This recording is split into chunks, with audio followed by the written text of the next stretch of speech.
de emergencias más común por la cual le llamaba un gastroenterólogo es la hemorragia digestiva. Y en general, la hemorragia digestiva desde hace muchísimos años mantiene una mortalidad de 10%. En realidad es una mejora porque cada vez las personas que se manejan en los hospitales son personas mayores, con comorbilidades y con situaciones más complejas. Y la mortalidad, en teoría, debería subir y el hecho que se mantenga significa que hay una cierta mejoría. La siguiente.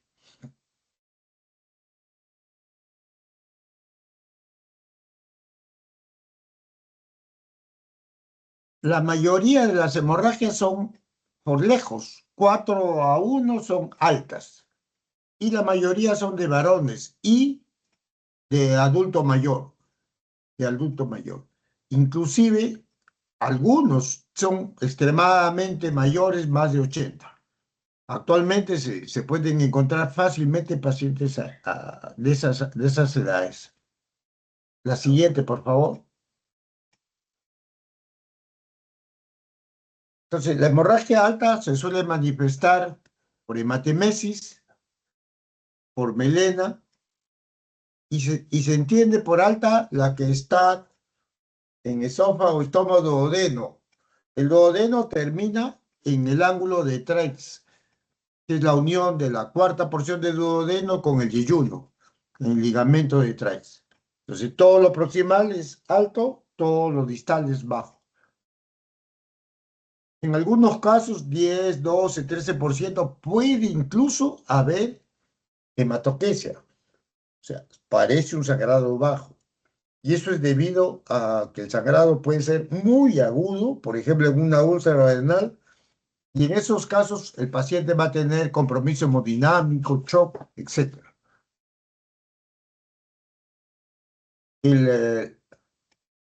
El color negruzco de la melena puede confundirse cuando el sangrado en ancianos puede ser venoso y da un color oscuro porque la sangre se retiene. La gran mayoría de hemorragias son no variciales y las menos son variciales. En el Hospital Hipólito Unanue, yo muchas veces les hago prácticas en un sitio que es la unidad de hígado. Entonces, ahí se ven una proporción no, no representativa de las hemorragias, entonces hay una gran cantidad de hemorragias variciales porque es la unidad de hígado. La siguiente. Entonces, no varicosa, la gran mayoría, 85%. Y varicosa, una minoría, la siguiente. Entonces, de la no varicosa, la primera es las úlceras duodenales y gástricas. Úlcera péptica es la primera causa de hemorragia en el Perú. Y en el Perú todavía la duodenal es mayor que la gástrica. En los países ricos, los países como Norteamérica, Europa, Japón, etcétera, ya hay una predominancia de hemorragias digestivas por úlcera gástrica más que duodenal. La población muy mayor que hay en esas localidades, la baja tasa de Helicobacter pylori, porque son sitios donde los alimentos son mucho más limpios, hace que la duodenal con relación a la gástrica puede ser menor. En nosotros no, todavía duodenal es la más común. Después la gastritis erosiva, el cáncer gástrico, el síndrome de Valley-Weiss, que es una fisura que se forma en la unión esófago-gástrica por la fuerza de los vómitos, lesiones vasculares, etc. La siguiente.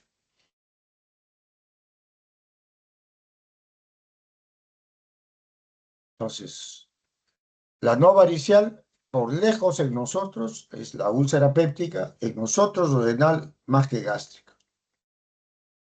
Las erosiones, puede haber incluso enfermedad por reflujo, erosiones y hasta úlceras en el esófago. El Mallory-Weiss es la laceración de la mucosa en la unión esófago-gástrica que se produce por vómitos intensos. puede haber malformaciones arteriovenosas y una lesión que da mucho dolor de cabeza es la lesión de Dieulaveux. Es un vaso arterial que se forma, que se puede localizar en varias partes del aparato digestivo, pero lo más común que lo vemos es en el estómago. Y es un vaso que se esconde. Cuando sangra es fácil de identificar, pero a veces uno lo examina en el periodo que ha parado y no lo encuentra. No lo encuentra. La siguiente.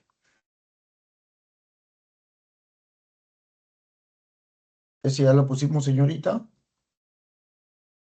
La hemorragia no varicial, primero es estabilizarlo. Eso es lo básico.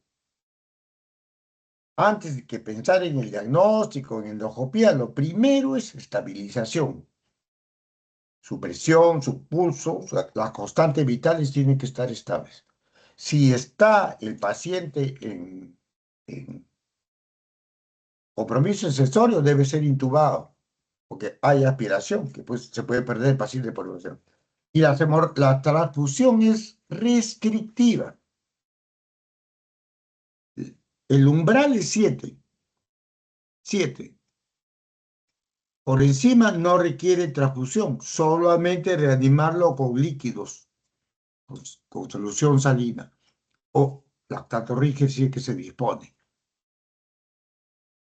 Hace años lo compensábamos hasta 10 gramos de hemoglobina. Ahora se ha visto, no es que no sea solamente necesario, sino que el paciente va peor si se le perfunde demasiado. Entonces la reunión es restrictiva, entre 7 a 8. Claro, hay excepciones, puede ser que el paciente tenga entre 7 y 8, pero no para de sangrar, entonces uno puede ser, no son normas estrictas. Después que se estabilice endoscopía, no hay ninguna diferencia entre hacer la endoscopía entre las primeras 6 horas o hasta las 12 horas del inicio. Entonces, no es ya necesario hacer endoscopías en guardias, en las madrugadas. Aunque se haga las primeras 12 horas, el pronóstico es exactamente igual que si lo hiciera en la segunda, tercera, cuarta, quinta hora. Entonces, el paciente debería primero estabilizarlo, bien compensado, en las mañanas hacerle el examen. No tiene por qué ser hecha en la madrugada como muchas veces lo hacíamos. Si se sospecha que el sangrado es no varicial, se le da infusión de omeprazol, 80 miligramos en bolo y 8 miligramos hora, que es una dosis masiva, masiva. Y en el extranjero que disponen de eritromicina endovenoso se le puede usar aprox 1 hora a 2 horas antes de la endoscopía. ¿Cuál es el objetivo? La eritromicina es un macrólido y los macrólidos, un efecto adverso es producir diarrea. Son drogas procinéticas, o sea, aceleran el vaciado de estómago y aceleran el tránsito de intestino delgado y grueso. Por eso que su efecto adverso es diarrea. Diarrea.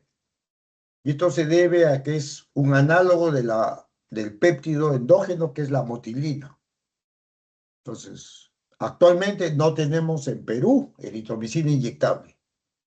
Y ningún otro procinético, metoclopramida u otros que existen, tienen el mismo efecto que la eritromicina. Así que nosotros esto es solamente conocimiento teórico porque no tenemos ningún procinético en Perú como la eritromicina. Y los otros no funcionan igual. ¿Cuál es el objetivo de eso? Que al momento de examinarlo el estómago esté limpio, pueda verse. Si no, puede estar lleno de coágulos y al final uno sale con una endoscopía incompleta y con necesidad de una segunda revisión. Si es necesario, terapia endoscópica. Siempre buscar el helicobacter y si lo hay, erradicarlo. Es una gran falla. La gran mayoría de personas, de endoscopistas que hacen una endoscopía en una hemorragia digestiva, no hacen biopsia gástrica, no hacen. Y los pacientes salen de alta sin diagnóstico. Y si tiene Helicobacter, sale. Y si tiene una úlcera por Helicobacter, esa úlcera va a seguir dando problemas. Si está tomando una droga gastrolesiva, AINES o aspirina, por indicación de su médico, se le retira durante la hemorragia. Y si es muy imprescindible y no se puede reemplazar, se le puede reiniciar cuando ya está estabilizado, ya está para alta, un par de semanas, pero dándole un inhibidor de bomba de protones junto para profilaxis de hemorragia. Ahora, usualmente ahora hay otros medicamentos que pueden reemplazar a estos anteriores. La siguiente. Siendo la úlcera lo más común, la úlcera cuando sangra se usa la clasificación de Forres. Es una clasificación que son 3 estadios. Uno, cuando está sangrando la úlcera que uno ve. 1A, sangra de chorro, y 1B, sangra en capa, en napa, como dicen, como un babeo. Obviamente, el sangrado en chorro es porque ha agarrado una arteria y eso es altamente probable que vaya a seguir sangrando, salvo que se haga, y se tiene que hacer, sangrado, terapia endoscópica, con lo que se disponga. 1B, sangrado en capa, también tiene altos riesgos de resangrado y hay que hacer terapia endoscópica, no tanto como el sangrado en chorro. 2A, cuando hay un vaso visible y tiene un alto riesgo de resangrado. 2B, cuando hay un coágulo adherido. Esos dos se hace terapia endoscópica. 2C, cuando es una mancha negra de hematina. Ahí no se hace terapia ni en el Forres 3. No se hace terapia. Esas dos lesiones, 2C y 3, puede ser dado de alta después de un día ya pasado a la sala general, que empiece su litoral y se le puede ya mantener con terapia de alta. La siguiente. 1A, sangrado en chorro, como ven ahí, es una arteria que agarra. La siguiente. Uno,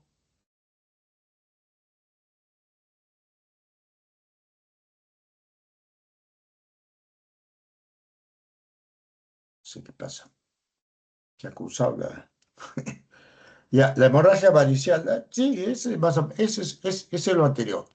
Ahora, el otro punto es la hemorragia varicial. La hemorragia varicial, número uno, hay que ser cauteloso con el volumen. ¿Por qué? Porque el tratamiento por varices, 90 y tanto por ciento es por cirrosis. Y el cirrótico maneja mal los líquidos y tiende a retener agua y sodio. Entonces, si uno repone con solución salina o lactato rígido, tiene que ser cauteloso, no poner demasiado volumen. Si no, termina con el paciente, si bien corrige la presión, termina con el paciente lleno de edemas, ascitis, etc. Si es posible, se da algún coloide junto con los cristaloides. Y si está pues en un sitio de mucho lujo, se puede usar albúmina. Oxígeno se administra.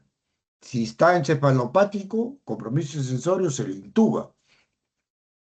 Y la meta de transfusión es la misma, entre 7 y 8. Más, no solo que no es necesario, sino va peor el paciente. El sangrado varicial es por presión portal. No es por la trombocitopenia, ni hay que corregir plaquetas para que ese paciente eh, con la idea de que eso va a contribuir a parar el sangrado. No tiene nada que ver, ni el tiempo de protrombina prolongado tampoco tiene nada que ver y no hay que estar dándole cantidades repetitivas de vitamina K. No es necesario. Eso no tiene ningún rol en la hemorragia. La hemorragia por presión. Lo que se usa es octrótido o terlipresina, más es octrótido porque es barato, la terlipresina es carísimo, y el octreotino lo da el CIS, porque el octreotino baja la presión portal. El antibióticos de cefalosporin de tercera generación, esos antibióticos se ha demostrado que durante el sangrado hay translocación bacteriana y mejora el riesgo, pero esto ha traído un efecto adverso que es la aparición de cepas multiresistentes de antibióticos. Entonces ahora se piensa que esto debe circunscribirse a pacientes que son muy comprometidas en la función hepática. Pacientes que están aparentemente una hemorragia en un paciente que por lo demás está bastante bien compensado. Es discutido si es necesario dar antibióticos en todos. Y si el sangrado es por una varices esofágicas, que es la gran mayoría, se hace una endoligadura, que es la terapia de elección.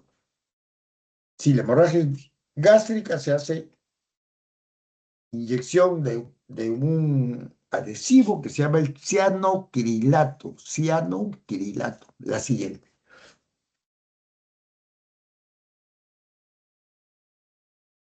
Ya le pongo un caso clínico, como lo ponemos en los exámenes, un paciente, por ejemplo, este es un paciente varón de 48, con melena, o sea, es un sangrado alto. Presenta fatigas, náuseas y dolor epigástrico. Dice que años atrás, 5 años atrás, le detectaron lo mismo, entró por un cuadro muy parecido. Le hicieron endoscopía, le encontraron hernia, úlcera renal, no sangrante y helicobacter negativo.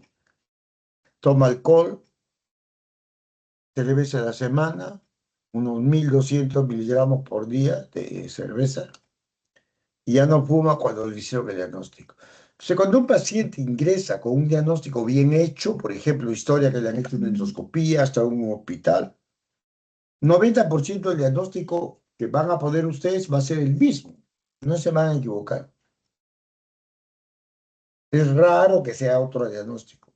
Pero claro, si el diagnóstico fue hecho sin ningún estudio, ya eso es otra cosa. Pues si se ha hospitalizado, el diagnóstico va a ser igual, la siguiente. Entonces, el paciente está bien, en buen estado, no hay itérico, etcétera. Lo que está es un poco pálido, no hay hipotensión, taquicárdica, nada. Y el examen es negativo. El laboratorio es de una hemoglobina de 6, o sea, un sangrado importante. Una bioquímica hepática normal, no hay nada en el hígado, diferencial normal, glucosa urea creatinina normal, respiratoria normal y KG normal. Lo único notable es una anemia importante, de 6. O sea, ahí sí cumple los requisitos para la transfusión. La siguiente. Entonces, las preguntas obvias, por ejemplo, localización anatómica, obviamente si es alto es proximal al ligamento de Treitz. No, y hay uno imposible, pues todo eso es bajo, y lo que es bajo. Ciego es bajo y sigmoides es bajo. La siguiente.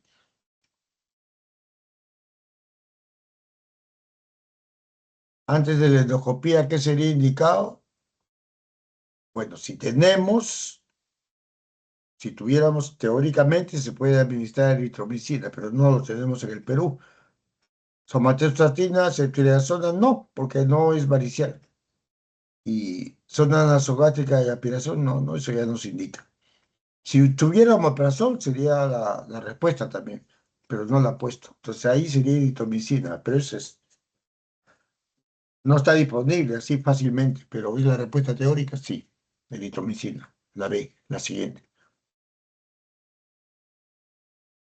Y acá en la endoscopía donde se ve una úlcera en una hernia yatal grande. Esta es una visión en retroflexión. Entonces, el paciente tiene una úlcera que ya está ocasionando en 2 oportunidades relacionadas a hemorragia digestiva y con una úlcera ahí. Entonces ya es una úlcera importante que ya se tiene que brindar una solución a esa hernia, perdón, esa hernia grande que tiene, la siguiente. Entonces, si le pregunta qué hay que darle, bueno, para la anemia, de todas maneras le damos hierro, inhibidores de bomba y él ya merita evaluación por cirugía para una pundoplicatura. Esa sería la respuesta correcta, la C. ¿Suplemento de hierro, dieta rentina? No. Hierro y antiácidos, no, no va a mejorar eso. Y IBP solo tampoco, tiene que hacerse ya una cirugía. Una, es una hernia complicada con úlcera. Las hernias, en la hernia se forma una úlcera que también tiene un componente isquémico y se llama la úlcera de Cameron, como esta úlcera péptica que tiene el señor, la siguiente. No, creo que es ya la otra clase, señorita. Ah, esta es hemorragia baja. La causa más común de la hemorragia baja son los divertículos. Está acá.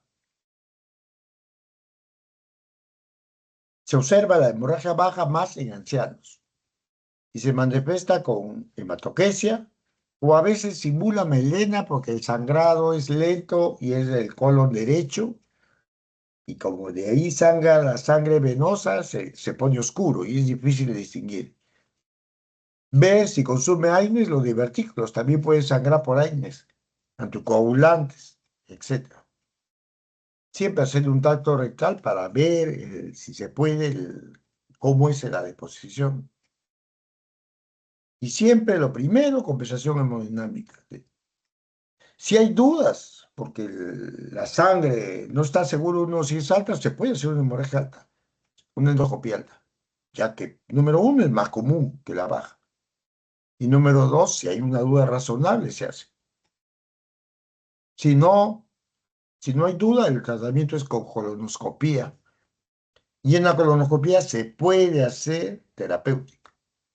Y si no hay forma o no es fácil de abordar, radiología intervencionista. En el hospital Hipólito Unanue, donde yo he trabajado y ahora voy para las prácticas, hay un joven médico, exalumno de nosotros, de Villarreal, que hace radiología intervencionista. Es muy hábil, muy hábil y bien activo para hacer. No se corre a nada el joven doctor. La siguiente. Estos son los divertículos, la causa más común. Si le pregunta causa más común de hemorragia digestiva baja, divertículos. Más que cáncer, más que todo. Siguiente.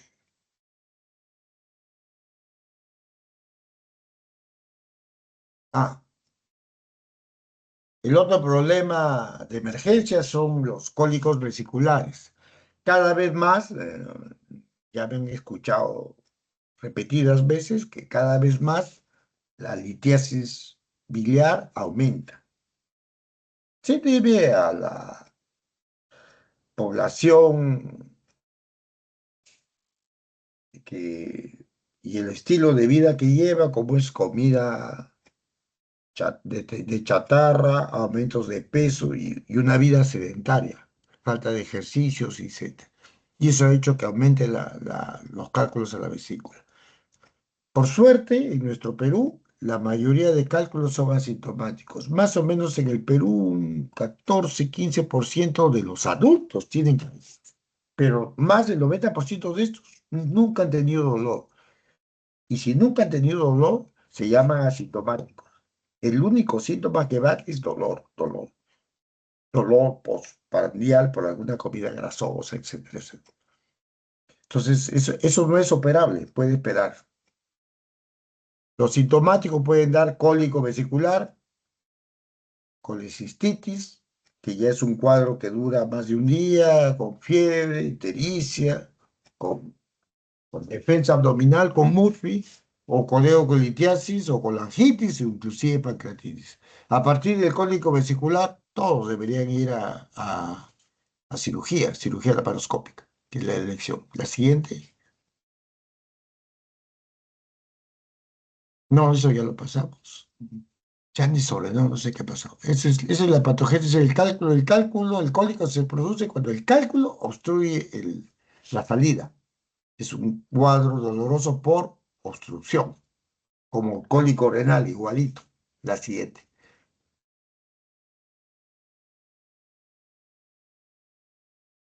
El diagnóstico se hace con ultrasonido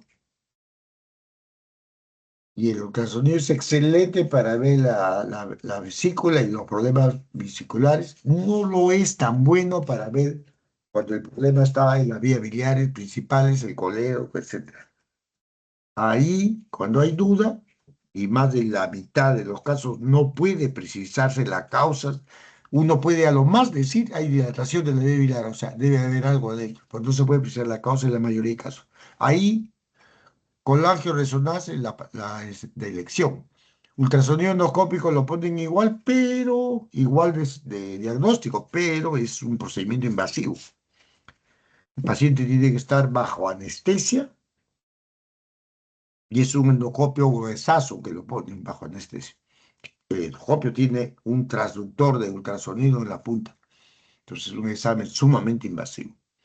Y la colagio de resonancia es un examen que no es invasivo. No es invasivo. La siguiente. Ya, y estos son los cálculos. Cálculos en el colédoco, como se ven acá en esta imagen, siempre, siempre son de manejo y hay que extraerlos.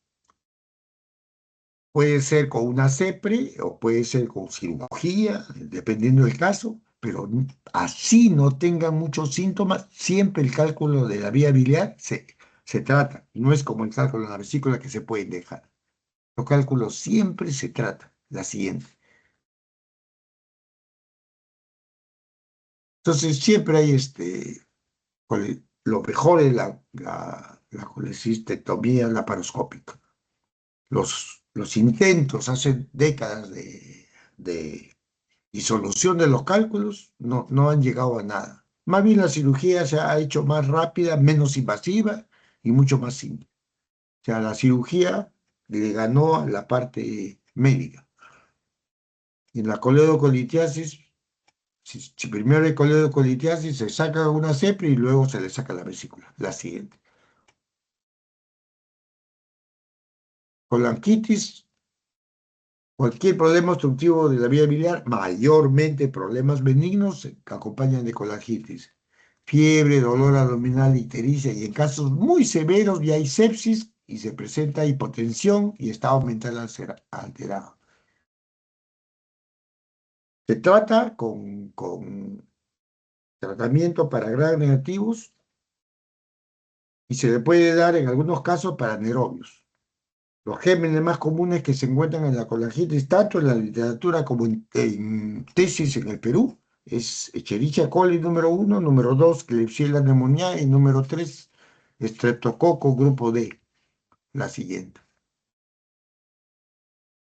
Antibióticos y si es necesario, se drena con una CEPRE.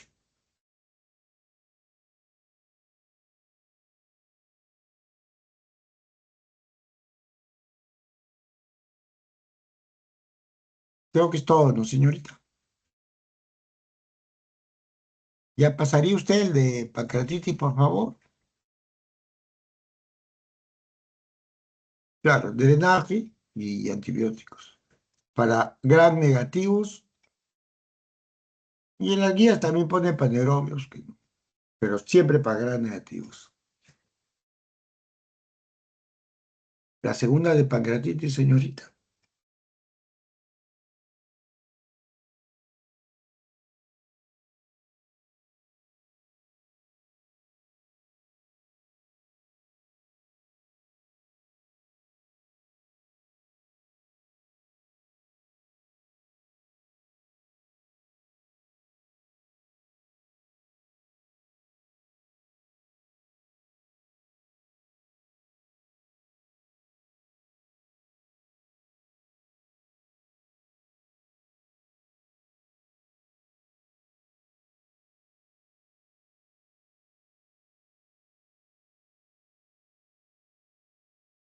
La pancreatitis aguda es un proceso inflamatorio agudo severo del páncreas que produce una activación enzimática intrínseca.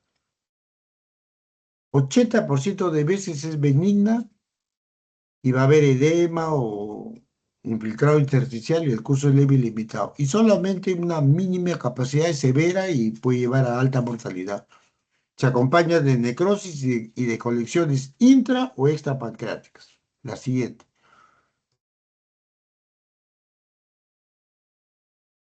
Ya. Leve cuando no hay falla de órganos y no hay complicaciones sistémicas. La gran mayoría. Moderadamente severa cuando puede haber falla orgánica, pero transitoria, menos de 48 horas.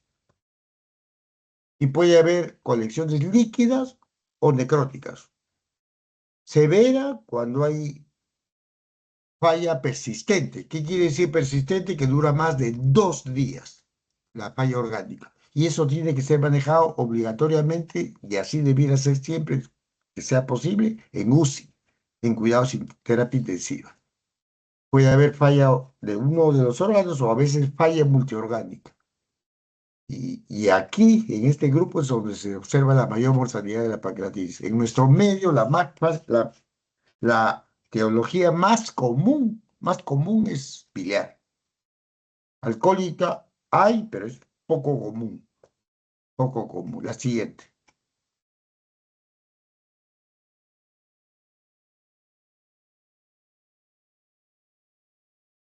Entonces, otras causas son traumáticas, malformaciones, obstrucción por otras causas, por ejemplo, aparte de cálculos, hemos visto por parásitos, hemos visto con ascaris lumbricoides, fasciola hepática, que obstruye la vía biliar y el cuadro es similar pues, a que fuera un cálculo. La clínica de la pancreatitis aguda da dolor, es el síntoma básico, náuseas y vómitos, taquicardia, fiebre de bajo grado y da poca resistencia abdominal. Es mucho dolor y poca resistencia abdominal, diferente que la úlcera. La úlcera es no tanto dolor, pero al tocarlo hay defensa, resistencia. Hay signos peritoneales que en la pancreatitis, a pesar del dolor, no los hay. Si allí le puede o no haber ruidos y en algunos casos de ictericia. Entonces, el diagnóstico diferencial es, primero, ¿hay o no hay solo problema biliar o problema biliar más pancreatitis biliar? ¿Cómo se hace? Una línea imaginaria del apéndice hipoide hasta el pubis. Si el olor se va hacia el lado izquierdo, de seguro es pancreatitis. Y si solo queda en el medio a la derecha, es más probable que sea solo un problema biliar sin pancreatitis. Sin pancreatitis. La siguiente. Entonces, con el cólico biliar, en las primeras horas es el principal diagnóstico, como le he dicho. En la úlcera, después de más horas. Y ahí el tipo de dolor, digamos, si la pancreatitis, el dolor, el paciente va a decir que es hasta 9 o 10. Aquí la úlcera es 6, 5, 6. No duele tanto. Pero el abdomen en la pancreatitis está cede, en la úlcera no. La úlcera es duro. Lo más difícil es con la obstrucción intestinal. Eso se ve cuando el paciente pasa días o es transferido de otro sitio. Igual que con la apéndice. La apendicitis aguda cuando es un paciente manejado el primer día en otro sitio o por otros médicos o es derivado de otro sitio, ahí es un dolor de cabeza y han ocurrido errores en el manejo bien, bien, bien altos. Entonces, si uno tiene un paciente oscuro que ha sido manejado en otra institución, solicite como medida diagnóstica una tomografía abdominal de urgencia para ver, que es la mejor prueba única que puede aclarar todos los diagnósticos oscuros que puede haber en un abdomen agudo, si es quirúrgico o no. Cuando ya uno ve un apéndice y lo recibe primero y uno lo maneja, no es tan complicado. Pero cuando ya viene transferido, o lo reembarcaron en, qué sé yo, pues en Ica, lo mandaron a Lima, porque así lo hacen. Ahí es un dolor de cabeza muchas veces. La siguiente. Entonces, el diagnóstico, la pancreatitis tiene dos de tres cosas para el diagnóstico. Elevación de las enzimas más de 3 veces amilasa o lipasa, una de las dos. Y ecografía, todo, existe. O sea, dolor y amilasa, diagnóstico. Dolor y lipasa, diagnóstico. En los exámenes de imágenes, lo que más usamos es la ecografía porque la mayor causa es biliar y con eso ya tenemos inclusive el diagnóstico de causa. Ya podemos decir pancreatitis aguda por el dolor, por la elevación de las enzimas y biliar cuando hacemos las imágenes. Los cálculos que ecográficamente se determinan relativamente fácil. Los TAC se hacen siempre después del tercer día. El objetivo del TAC es para ver la severidad. ¿Y qué indica la severidad? Cuando hay necrosis muy, muy, muy extensa, más del 50% usualmente, y colecciones. Y eso requiere que se espere unos 3 días mínimo para que salga bien hecho y no lo ponga en riesgo al paciente. La siguiente.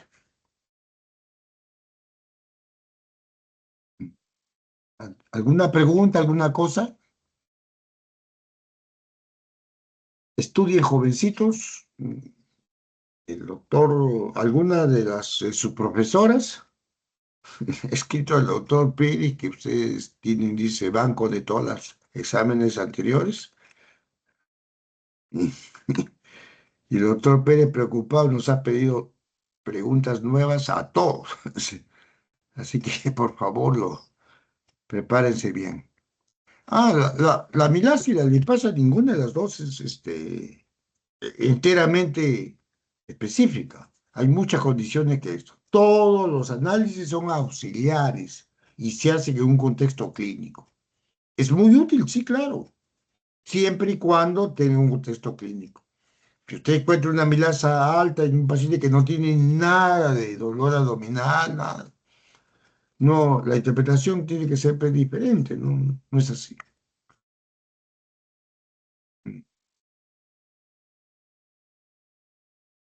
La severidad, más que todo, se hace, por ejemplo, con las imágenes que le he dicho. Otros factores son pues, los de siempre, edad, obesidad, falla orgánica, y algunos factores como concentración, más de un hematocrito de 44, proteína C, y en las emergencias usan Apache y como siempre les digo, los criterios de Ransom que siempre se preguntan, siempre. Y el criterios más usados que son los de Glasgow, la siguiente. Esto se pregunta siempre, no son tan buenos, yo nunca los preguntaría, pero todos los exámenes del ENAM, los exámenes de los STEP, los exámenes de la residencia los pregunto.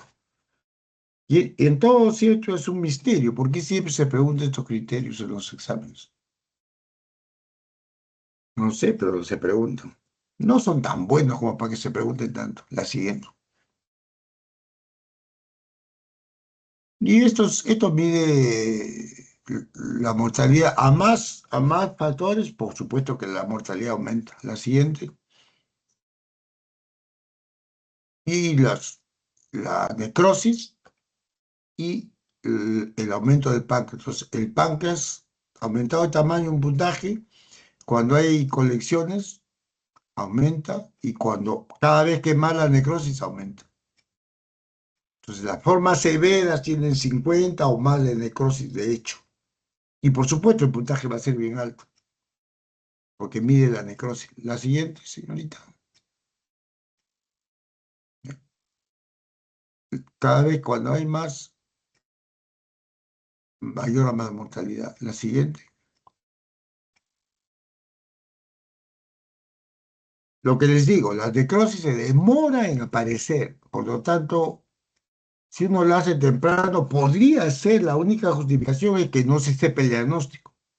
Y un ataque contrastada es la mejor manera de llegar a un diagnóstico de un abdomen agudo que no se sepa el diagnóstico con certeza. Pero si ya se sabe que es una pancreatitis, mejor hacerlo después de 3 días. porque ya se ve la necrosis.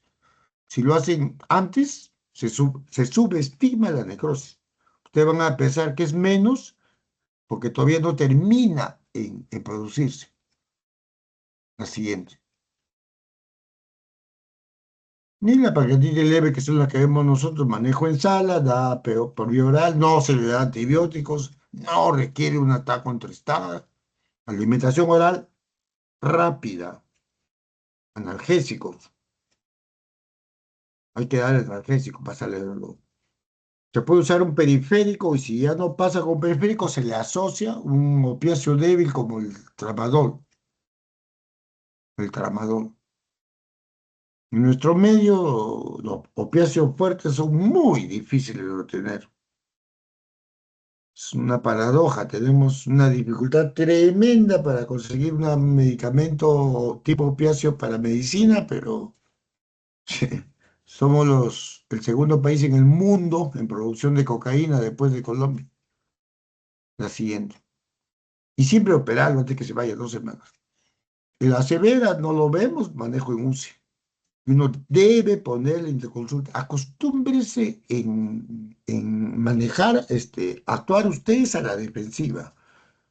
Ustedes están viviendo una época en que de todo denuncian los pacientes. Antes no era así tanto, pero en los últimos años es pura denuncia. Entonces, ustedes, si ven un caso severo, eso debe ser manejado en UCI. Aunque sepa que no hay cama, le mandan una interconsulta. Que ponga, por ejemplo, no hay cama. ¿Ya? Ven el intensivista y dice, no tenemos cama. Perfecto.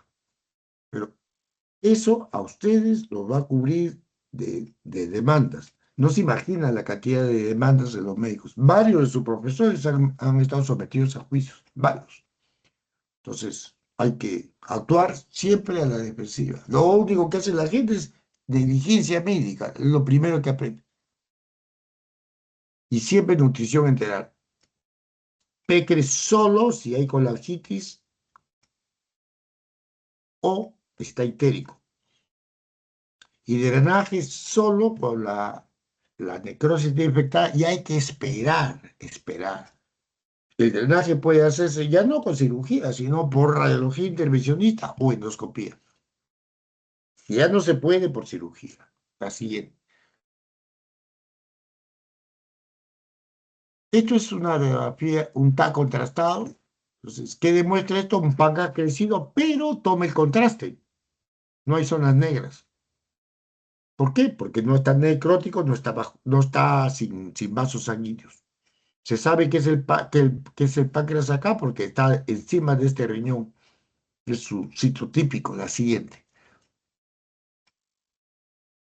Una pancreatitis necrotizante severa. Acá están los riñones bien pintaditos, el páncreas aumentado, pero una zona negra. ¿Qué cosa significa que esté negro, más oscuro, que esta parte está necrótica?